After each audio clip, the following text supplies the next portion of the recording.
우리는 빛의 대열 이전에 빛의 증인입니다. 올 한 해 성구영신 예배를 통해서 하나님께서는 시편 16편 8절에서 9절 말씀을 주셨습니다. 내가 여호와를 항상 내 앞에 모심이여.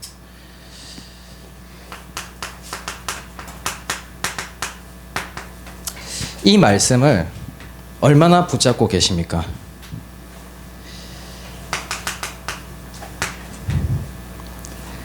이미 이 말씀 안에서 항상 시간은 정해져 있습니다.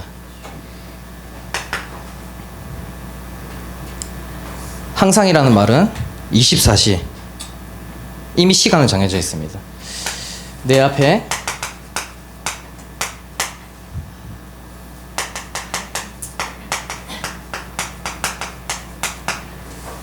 복음 24라는 하나님의 정확한 이 시간을 정해주셨습니다. 그런데 중요한 것은 얼마나 내 앞에 모셨냐는 겁니다. 얼마나 내 앞에. 두 번째로 시간 말고 양이라기에는 좀 그렇지만은 올 한 해 류 목사님께서 이렇게 표현하셨습니다. 복음의 정도가 뭡니까? 하나님을 믿는데 믿은 대로 안 될 때가 많습니다.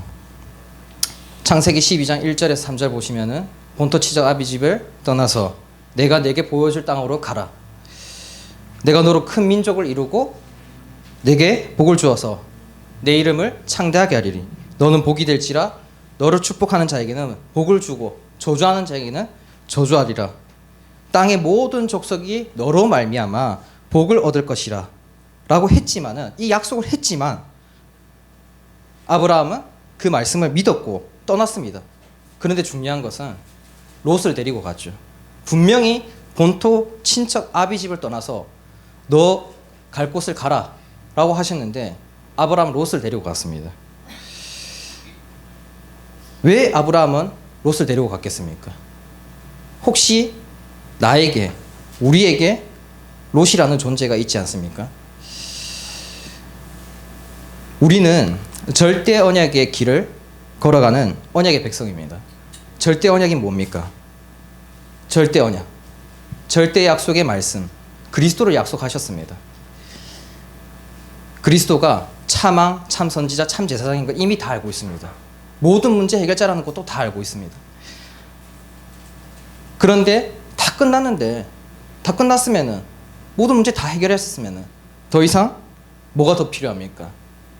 이미 다 받았는데, 다 받았고 더 필요한 거 없는데 거기에다가 너로 말미암아 모든 땅에 복이 되리라고 그렇게까지 약속하셨는데, 하나님이 이렇게까지 약속하셨는데 왠지 나는 아닌 것 같은데, 왠지 나는 미래가 두려운데, 왠지 또 두려우니까 불안하고 초조한데, 그래서 아브라함은 그 미래에 대한 두려움, 혹시 나한테 그렇게 안 하면 어떡하지?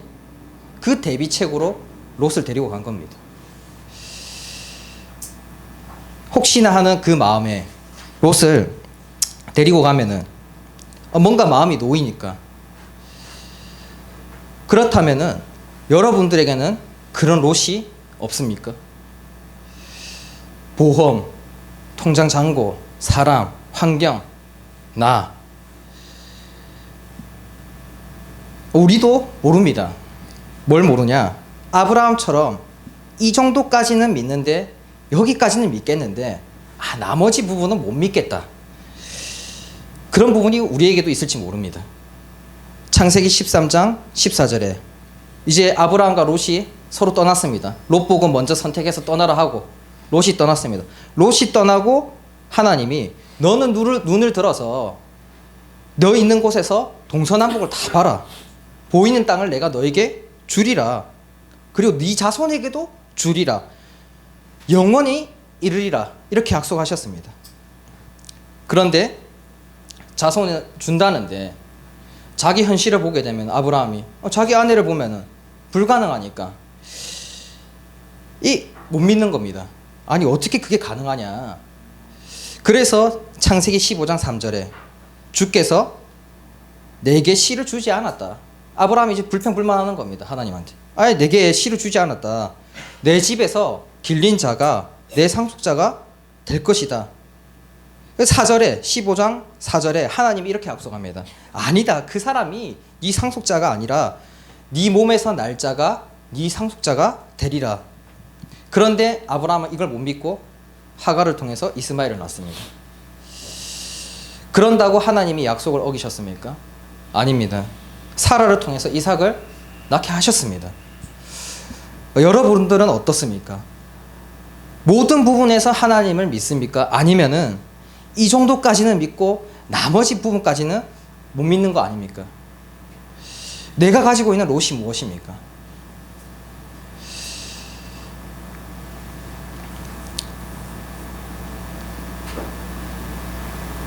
저는 모든 것을 좀 질문하려고 합니다. 모든 것에 대해서.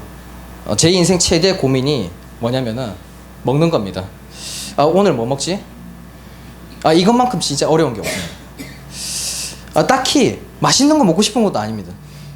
딱히 맛있는 거 먹고 싶은 것도 아닌데 그렇다고 또 맛없는 거 먹기 싫고, 한식, 중식, 양식, 일식 중에서 오늘 뭐 먹지? 오늘은 뭐 먹어야지 좀 잘 먹었다고 소문날까? 이런 고민을 저는 매일 합니다. 이 정하는데 상당히 오래 걸립니다. 그런데 하나님의 말씀 속에서 사람은 떡으로만 살 것이 아니요 하나님의 입으로부터 나오는 모든 말씀으로 살아야 할 것이라 라고 하셨습니다. 세 번째가 뭐냐? 발견입니다. 발견. 뭘 발견해야 되냐?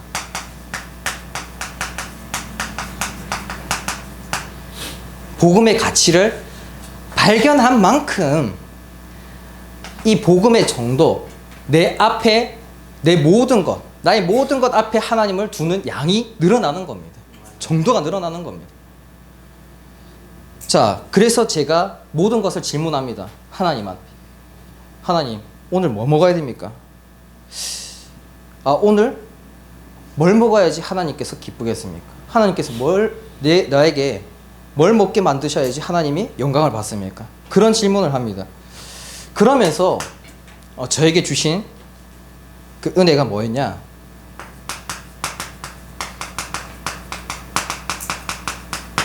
모든 것의 시작에 대해서 말씀을 주셨습니다. 점심은, 저녁은 어디서 먹어야 되니까? 뭘 먹어야 됩니까? 집에서 먹어야 됩니까? 밖에서 먹어야 됩니까? 이렇게 기도하면서 문득 든 성경 구절이 어디였냐? 다니엘서 1장이었습니다. 이 다니엘과 세 친구들이 생각이 났는데, 이 다니엘과 세 친구들은 다니엘 1장에 보게 되면은 바벨론의 포로로 잡혀갑니다. 잡혀가고 나서 이 환관장이 얘네들을 교육시켜 보니까 엘리트입니다. 얘네들이 엘리트다 보니까 대접을 하는 거죠. 왕이 준비한 음식들을 대접하는데 다니엘과 세 친구들은 뜻을 정해서 먹지 않습니다. 그러면서 다니엘서 1장 8절에 왕의 음식과 그가 마시는 포도주로 자기를 더럽히지 아니하리라 하고 자기를 더럽히지 아니하도록 환관장에게 구하니 하나님이 다니엘로 하여금 환관장에게 은혜와 긍휼을 얻게 하신지라. 그리고 그 다음이 환관장이 이렇게 말합니다. 아니 나는 왕이 두렵다. 너희들 먹을 거 마실 거 왕이 다 정해줬는데 너희들이 안 먹어가지고 다른 소녀들보다 비교해봤을 때 못한 얼굴로 가면은 어떻게 되겠냐. 왕이 그걸 보게 되면은 너희들 때문에 내 목숨이 왔다 갔다 한다. 그러니까 다니엘이 또 이렇게 얘기합니다. 그러면 한번 시험해보자. 10일 동안만 채식과 물을 줘가지고 우리는 채식과 물을 먹고 나머지 소년들에게는 왕이 정해준 그 음식을 먹여보자. 그렇게 해가지고 10일이 지났습니다. 그 결과가 뭐였냐? 다니엘과 세 친구들의 얼굴이 더 아름답고 살이 윤택하여 왕의 음식 먹는 소년들보다 더 좋아 보여서 감독하는 자가 왕의 음식을 제하고 채식을 줄이라. 우리였으면 어떻게 했겠습니까? 저였으면은 바로 달려가서 먹었습니다.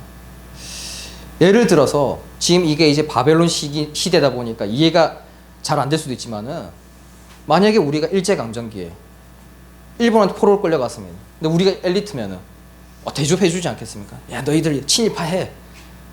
그 대신 먹을 거, 돈, 모든 거 다 줄 테니까. 그거 안 먹겠습니까? 또 만약에 안 먹는다. 그럼 그 일본 사람들 어떻게 하겠습니까? 죽이지 않겠습니까? 감옥에 집어넣거나. 그렇다면은 다니엘이 도대체 어떻게 해서 이 선택을 할 수 있었겠습니까? 다니엘은 항상 기도하고 있었던 것입니다. 모든 것을 다 기도하고 있었던 겁니다. 내가 오늘 뭘 먹어야 됩니까?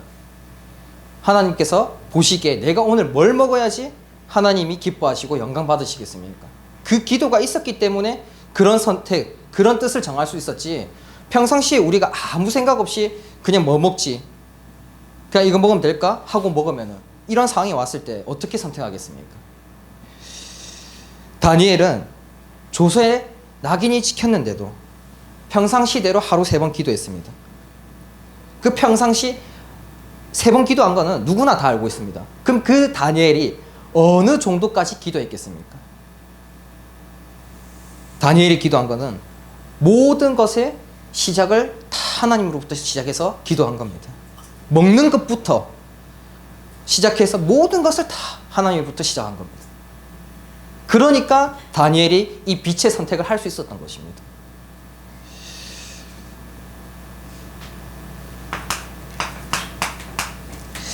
대부분의 사람들은 하루하루 살아가면서 살아가는 패턴이 다 비슷합니다. 똑같습니다.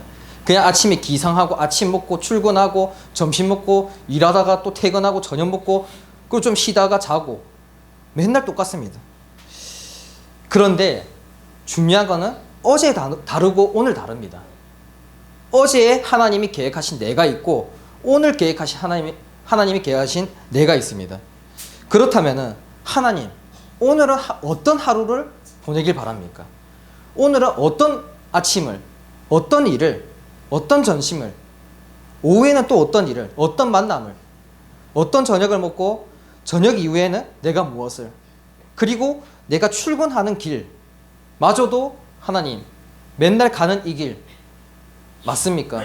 혹시나 하나님이 원하시는 다른 길이 있지 않습니까? 하나님이 예비해 놓은 영혼이 다른 길에는 있지 않습니까? 모든 것을 다 기도하고 시작하는 것과 그냥 매일 똑같은 패턴을 사는 것은 완전히 차원이 다릅니다. 그게 바로 복음의 정도입니다. 내 앞에 모신 하나님의 정도. 아니 그러면 도대체 그렇게까지 해야 되냐? 너무 그 오버 아니냐? 그렇게 살면 너무 피곤하지 않냐? 저에게 정해진 롯은 뭐였냐? 저에게 있던 롯이 뭐였냐? 이 정해진 미래입니다. 딱딱딱딱 들어맞는 미래.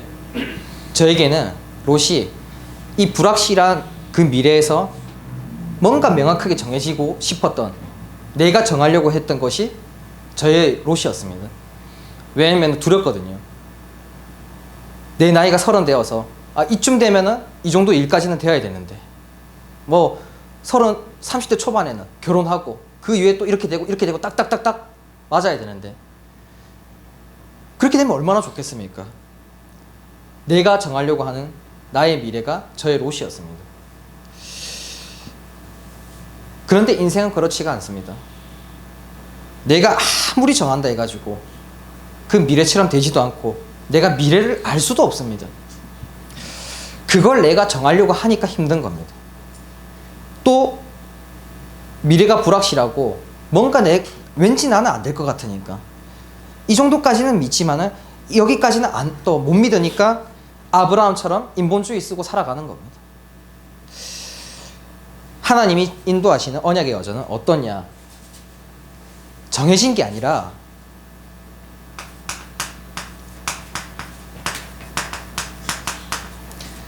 시작, 처음과 마지막, 시작과 끝 전부 다 하나님이 인도하십니다. 이게 무엇을 의미하냐? 우리는 뭔가 하나님 믿으면은 하나님 딱 정해주면 얼마나 좋겠습니까? 그런데 그렇지 않고 하나님은 물 흐르듯이 이끌어갑니다. 물 흐르듯이. 우리는 거기에 하나님이라는 배를 같이 타고 같이 그냥 물 흐르듯이 가는 겁니다. 그런데 이 미래가 불안하니까, 뭔가 두려우니까 거기서 내가 정하려고 하고 여기까지는 괜찮은데 요거는 안 된다라는 겁니다. 가다가 하나님이랑 같이 이렇게 인도하고 가다가 그 배를 타고 가다가 파도도 올 수 있고 폭풍도 올 수 있고 여러 가지 일들도 일어날 수 있습니다. 그런데 중요한 게 뭡니까? 그 우리의 배경, 그 배를 타고 있는 그 우리의 배경이 뭡니까? 하나님입니다. 하나님. 반석 위에 우리의 인생을 지었기 때문에 우리는 무너지지 않는 겁니다. 불신자들은 그 배를 타고 가면은 무너질 수밖에 없습니다. 맨날 두려우니까, 맨날 불안하니까 무당 찾아가고 점술, 우상 숭배할 수밖에 없는 겁니다. 모든 것의 시작을 우리는 하나님으로부터 시작해야 되는 겁니다. 그래서 항상 내 앞에 여호와를 모시며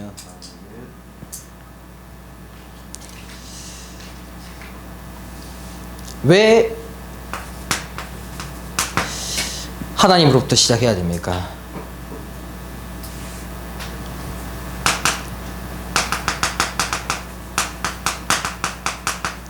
세상의 시작은 창세기 1장 1절에 태초에 하나님께서 천지를 창조하셨습니다. 하나님께서 이 세상을 시작하셨습니다. 두 번째로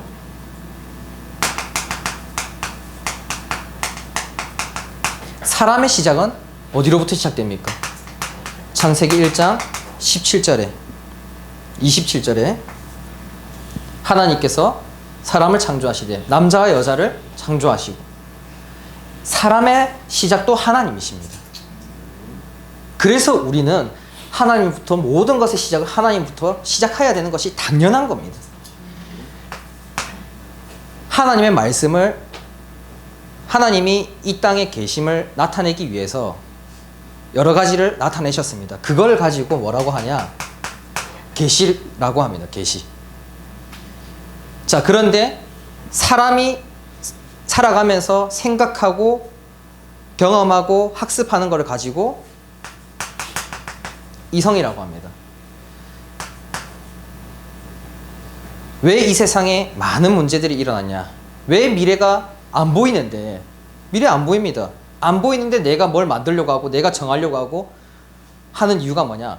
그게 전부 다 나의 이성 때문입니다. 이 이성이 일으킨 가장 이 세상에 안타까운 일이 뭐였냐? 그게 창세기 3장입니다. 이성대로. 그 이후에 일어났던 여러 가지 일 중에 제1차 세계대전도 2차 세계대전도 전부 다 사람의 이성 때문에 일어난 일입니다.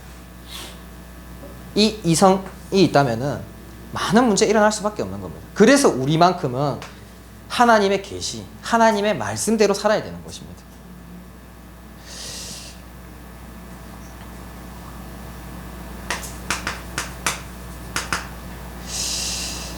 자, 미래의 불확실성에 우리는 아까 전에 말했다시피 하나님의 계시, 말씀을 가지고 가야 합니다. 다른 것 없습니다. 미래는 알 수 없기 때문에 말씀 믿고 가는 겁니다. 말씀 붙잡고 가는 겁니다. 그래서 요셉의 미래를 한번 보겠습니다. 요셉의 미래를 보게 되면은 누가 봐도 어떻습니까? 뭔가 밝습니까? 살아온 삶을 보면 밝습니까? 암울합니까? 암울한 미래입니다. 왜? 노예로 팔려갔지. 형들에 의해서. 누명까지 썼지. 거기다가 감옥까지 갔지. 만약에 내가 요셉이었더라면 어떻겠습니까? 암울한 정도가 아니라 이거 인생 때려치우지 않겠습니까? 근데 아브라함은 이 미래 속에서도 미래 몰랐습니다. 자기가 이렇게 될 건 몰랐습니다. 몰랐는데 어떻게 요셉은 이걸 다 헤쳐나갔습니까? 그 비결이, 그 비밀이 어린 나이에 하나님의 말씀을 믿었습니다. 어린 나이에. 요셉의 할아버지가 누굽니까? 아브라함. 아빠가 이삭. 야곱. 근데 할아버지도 아브라함도 하나님 주신 말씀을 어린 나이에 믿지 않았습니다. 본토 치자 아비집을 떠나라 했는데 롯을 데려갔습니다. 그런데 요셉만큼은 어린 나이에 하나님 말씀 믿었습니다. 어떤 말씀을 믿었냐? 창세기 37장 7절에 10절에 내 단은 일어서고 당신들의 단은 나를 둘러서서 절하더이다. 해와 달과 11별이 내게 절하더이다. 이 말씀을 어린 나이에 믿었던 겁니다. 그 말씀을 믿고 반드시 그게 성취될 거라는 걸 알기 때문에 이 가정 속에서도 흔들리지 않았던 겁니다. 내 앞에 하나님의 말씀을 앞세웠기 때문에, 내 옆에 여호와께서 계셨기 때문에 흔들리지 않았던 겁니다. 그래서 그 말씀의 성취가 언제 일어났냐? 창세기 50장에 성취된 겁니다. 형들이 직접 절하지는 않았습니다. 절하진 않았는데 이미 요셉에게 다 무릎 꿇었습니다. 자기 아버지가 이제 죽었으니까 아이고 이거 어떡하지? 요셉이 나를 죽이면 어떡하지? 이미 무릎 꿇은 겁니다. 만약 요셉이 그 상황을 자신이 헤쳐나가려고 했으면 어떻게 됐겠습니까? 이거 오히려 열받아 죽지 않겠습니까? 아유, 내가 이 형들을 만나가지고 내가 억울하게 내 노예로 팔려가고 안 그래도 억울한데 누명까지 써가지고 감옥까지 가면 열받아 죽지 않겠습니까?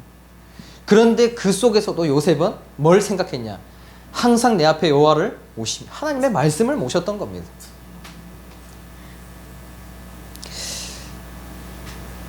자, 그렇다면은 요셉은 요셉이고 나는 난데 지금 우리가 살아가는 이 현실은 어떻게 해야 되냐?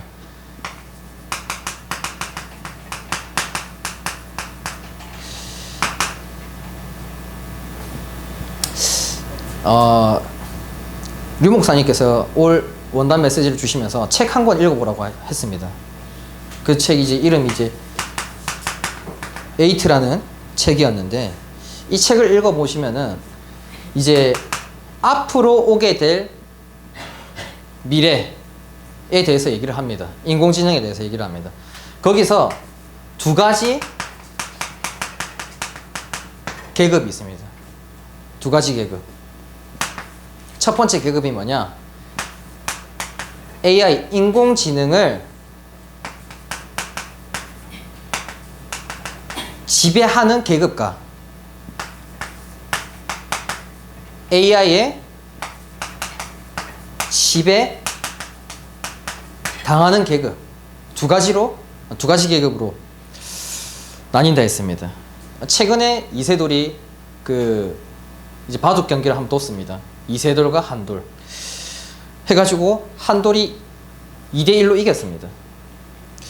이걸 어떻게 생각하십니까? 아직까지 이제 인공지능이 우리가 흔히 생각하는 공상과학 영화 한 2100년도쯤에 이제 이루어질 그런 말로 들립니까? 아니면은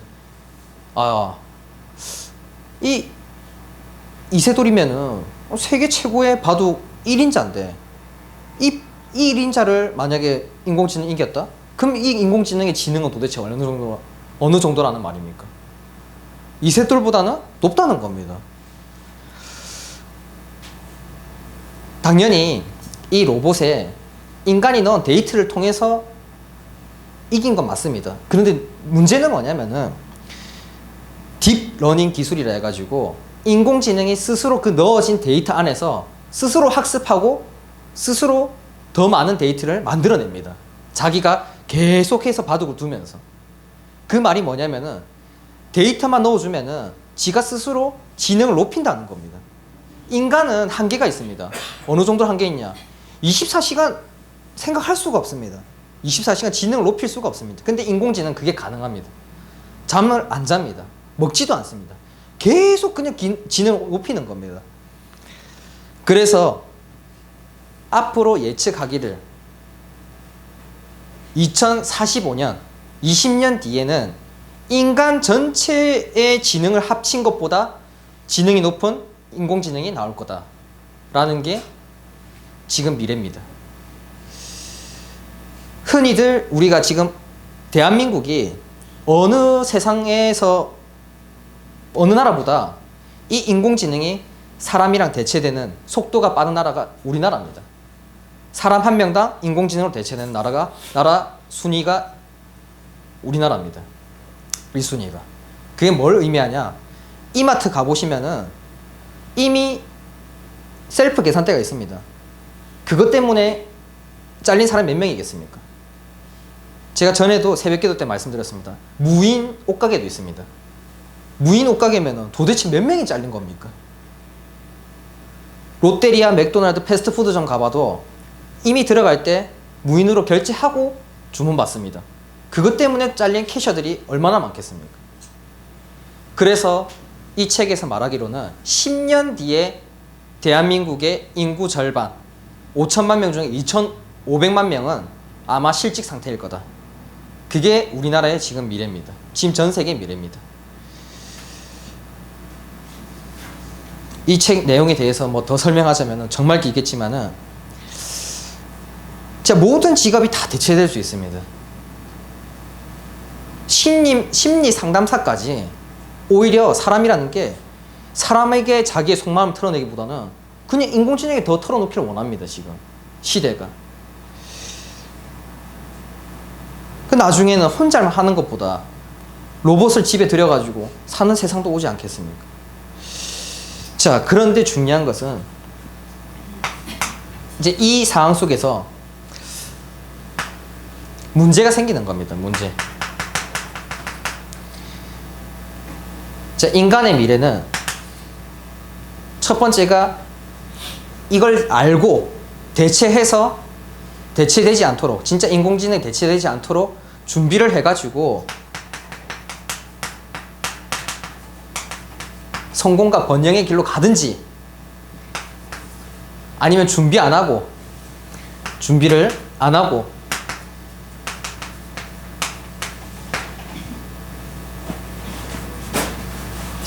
생존하려고 생존의 위협에 시달리다가 몰락과 파멸의 길로 걸어가든가, 둘 중에 하나입니다. 지금 아무것도 준비 안 하고 있으면은 10년 뒤에 어떻게 될지 모릅니다. 진짜 지금도 이미 실직자가 많은데 10년 뒤에 절반이 굶어 죽다가 갈 수도 있는 겁니다. 그러면 나는 도대체 뭘 어떻게 준비해야 되냐? 뭘 준비해야 되냐?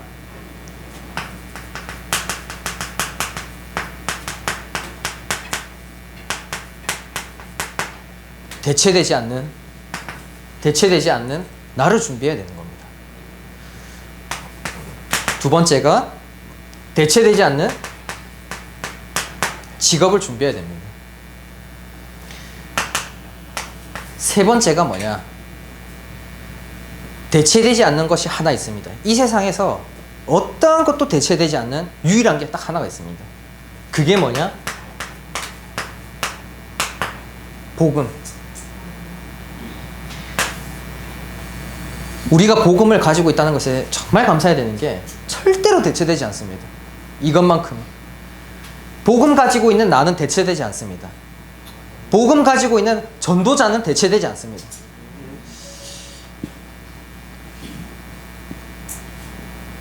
복음 없으면은 앞으로 살 수 없는 날이 반드시 옵니다. 10년, 지금도 영적 문제 가득합니다. 넘쳐납니다. 재용이 정신병원 갔습니다. 예.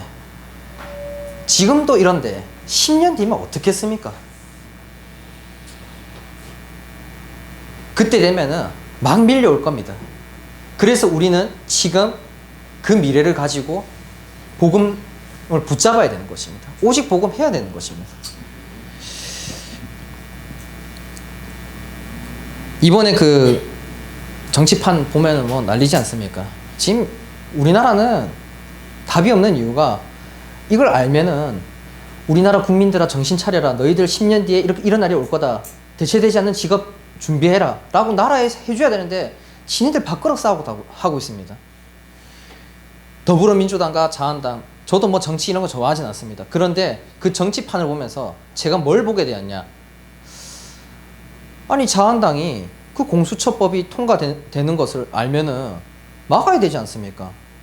근데 신기한 게 뭐냐면은 그 법이 통과되는 날 막 여기 앞에서 자한당들은 안 돼, 하면 안 돼 이러고, 더불어민주당은 어떻게든 그 앉혀서 뚝뚝뚝 하려고 하는데, 뚝뚝뚝 하는 그 순간에도 자한당들은 여기 앞에서 그러면 안 돼, 그러면 안 돼 하고 그냥 끝납니다. 통과됩니다. 이상하지 않습니까? 아니 그 통과하면 안 되면은 올라와서 어떻게든 막아야 되는데 안 막습니다. 왜 안 막냐?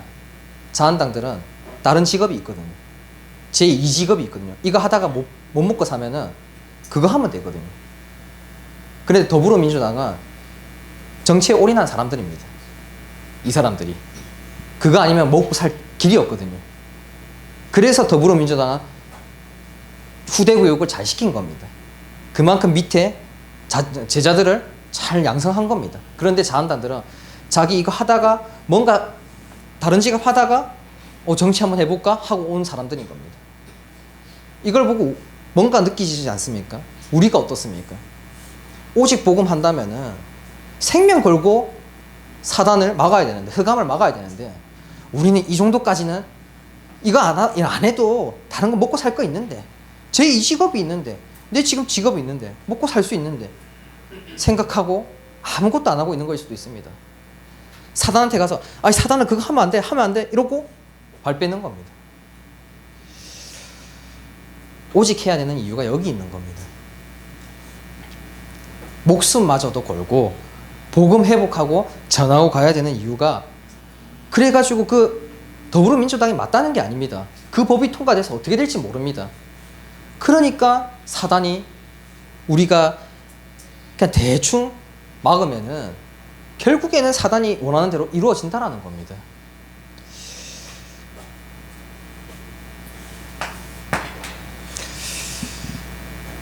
우리가 복음에 올인한다면은 우리는 빛의 대열 이전에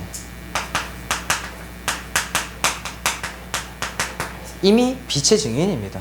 이 자리에 앉아 있다는 것 자체가, 이 말씀을 듣는다는 것 자체가 빛의 증인이라는 겁니다.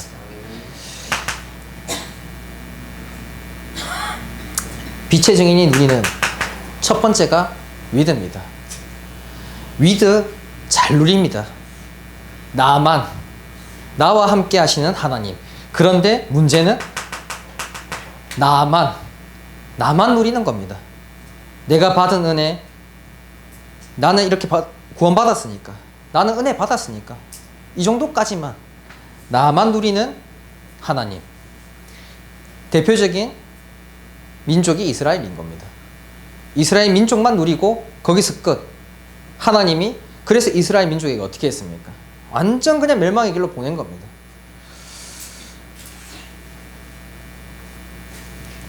두 번째로 우리는 위드를 넘어서서 임마누엘 해야 되는 겁니다. 우리와 함께 하시는 하나님. 이 우리라는 뜻이 가장 중요합니다. 우리라는 공동체 안에서는 무슨 일이 일어날지 모릅니다. 사실 이 나만 누리는 사람들의 특징이 뭔지 압니까? 나는 굳이 그 갈등, 사람 만나는 여러 공동체 안에서 그 갈등을, 나는 그거 피곤하다, 힘쓰기 그냥 싫다, 이거 사실 이기적인 겁니다. 이기적인 행동입니다. 얼마나 이기적이면은 나는 그 갈등을 싫으니까, 그 갈등이 싫으니까 난 회피하겠다, 나만 누리고 살겠다, 그런 겁니다.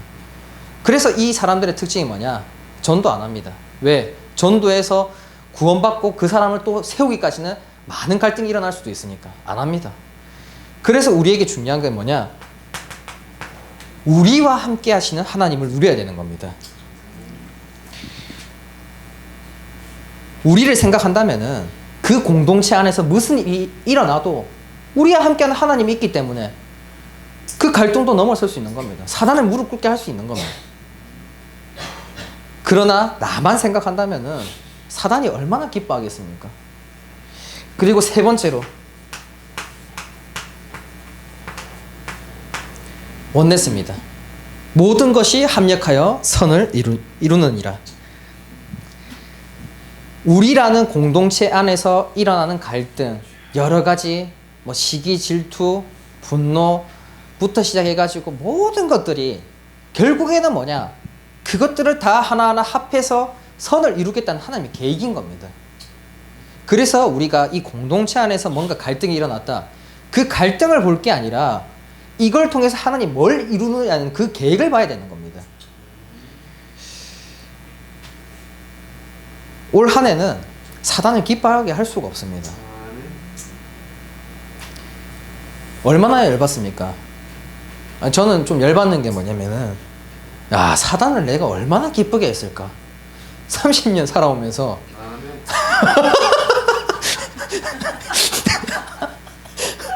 사단을 얼마나 기쁘게 했을까? 아니, 너무 열받는 겁니다, 이게. 지금까지 내가 사단을 이렇게 기쁘게 했으면은, 기쁘게 하고 살아왔으면은, 올 한 해만큼은 내가 사단을 무릎 꿇게 만들어 봐야 되지 않겠냐. 그래서 공동체 안에 모든 갈등 다 하나님께서 합력해서 선을 이루는 겁니다. 그래서 이걸 위해서 우리가 도전해야 될 세 가지가 있습니다. 첫 번째가 현장입니다. 사단을 기쁘게 할 수 없는, 사단을 무릎 꿇게 만드는 도전 세 가지. 첫 번째가 현장인데, 그게 교회 안과 교회 밖입니다.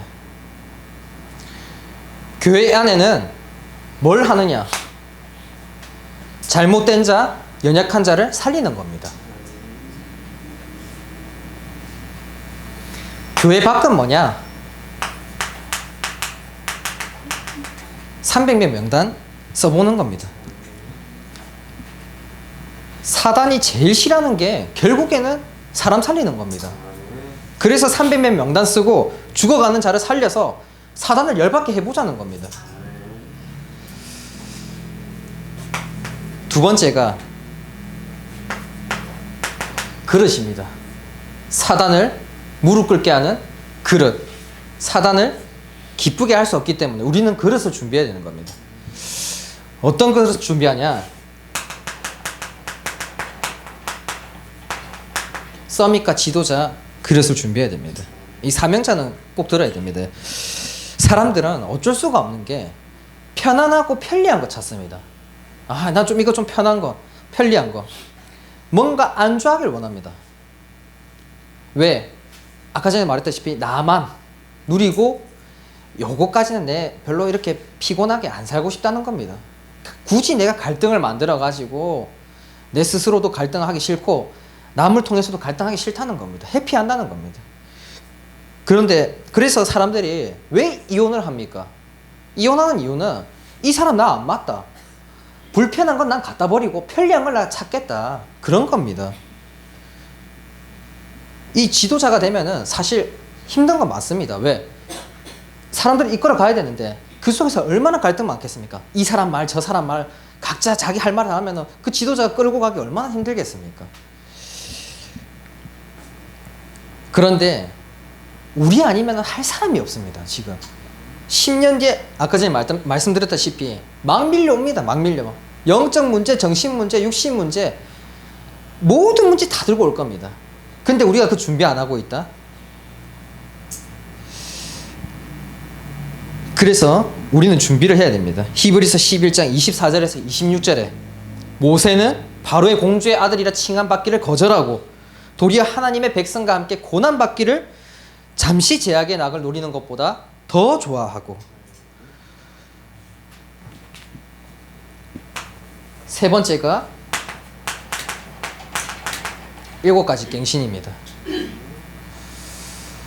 첫 번째가 우선순위, 핑계, 갈등,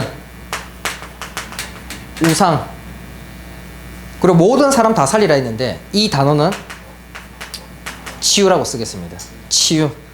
그 다음에 감사와 용서까지. 이거는 이 사단을 기쁘게 하지 않기 위해서, 사단을 완전히 무릎 꿇게 만들기 위해서 도전하는 세 가지는 선택이 아닙니다. 이건 우리가 선택해서 이거 해야 된다 말아야 된다 그게 아닙니다. 이거는 결정하고 그냥 가는 겁니다.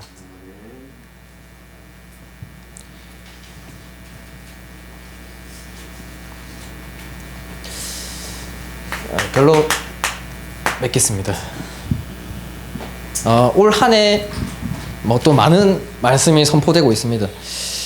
이 언약의 여정 걸어가다 보면은 분명히 힘들고 지칠 때가 있습니다. 왜냐면은 아브라함이 그랬던 것처럼 아니 사라가 절대로 애를 낳을 수가 없는데 애 낳는다고 약속하는 거는 현실적으로 보기에는 불가능하니까 우리도 그런 날이 올 겁니다.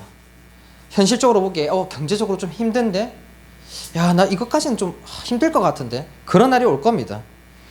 그러다 보면은 어떤 생각이 드냐, 나 할 수 없는데 왜 하나님이 날 굳이 선택해가지고 내가 이 길을 왜 걸어가야 되냐, 내가 왜 이 하나님 믿게 돼가지고 왜 이런 길을, 이 좁은 길을 내가 걸어가야 되냐, 이렇게 불평불만할 때가 있을 겁니다. 그런데 잘 생각해 보면은 거기서 하나님의 은혜를 볼 수가 있습니다. 신기한 게 뭐냐면은 왜 하필 나를 선택해서입니다. 그 말이 뭡니까? 내가 하나님 선택했다는 게 아닙니다. 왜 하필 나를 선택해서는 하나님이 선택했다는 걸 인정하는 겁니다. 내가 하나님을 선택한 게 아니라 하나님의 은혜로 하나님이 나를 선택한 겁니다. 이사야 42장 1절에 내가 택한 사람을 보라, 내가 나의 영을 그에게 주었은즉 그가 이방에 정의를 베풀리라. 그는 진실로 정의를 시행할 것이며 그는 패하지 아니하며 낙담하지 아니하고 세상에 정의를 세우기에 이르니니 섬들이 그 교훈을 앙망하리라. 그리고 이사야 42장 끝부분을 읽게 되면은 이렇게 말합니다. 하나님이 너희 못 듣는 자들아 들으라, 너희 맹인들아 밝히 보라. 네가 많은 것을 볼지라도 유의하지 아니하며 귀가 열려 있을지라도 듣지 아니하는도다. 너희 중에 누가 이 일에 귀를 기울이겠느냐, 누가 뒤에 올 일을 삼가 듣겠느냐. 이거를 이스라엘 백성을 두고 한 말이었습니다. 우리는 하나님이 선택하셨고 이스라엘 백성처럼 될 것이 아니라 빛의 증인으로 하나님 이미 세우셨습니다. 왜 하필 내가 아니라 정말 하나님이 선택해 주신 그 감사함, 그걸 가지고 가야 되는 것입니다.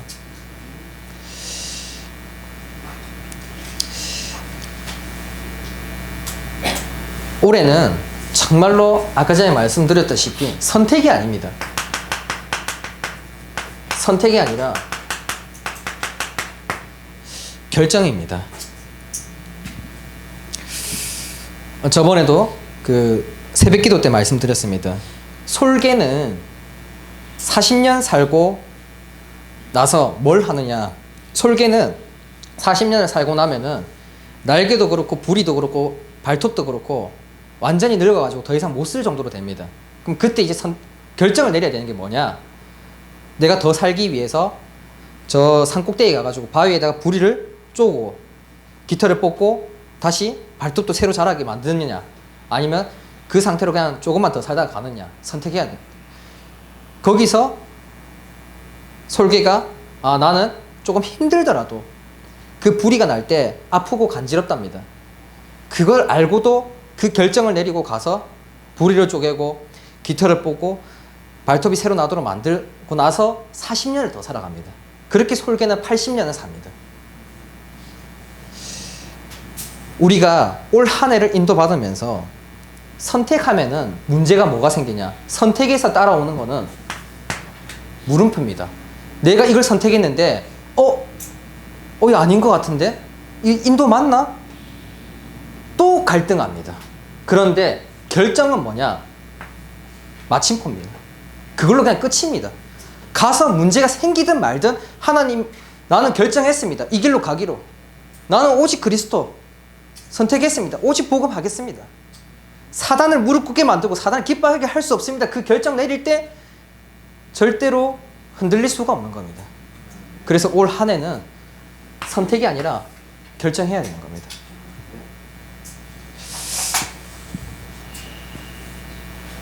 결정할 때 반드시 오는 축복이 뭐냐, 초대교회 마가다락방의 그 결정처럼 목숨마저도 내어놓고 이 복음을 선택한 그 결정한 것처럼 올 한 해는 그 성령의 임한 그 역사와 하나님이 물 흐르듯이 흘러가는 그 하나님의 배경을 가지고 가면은 반드시 사도행전적 역사가 일어납니다.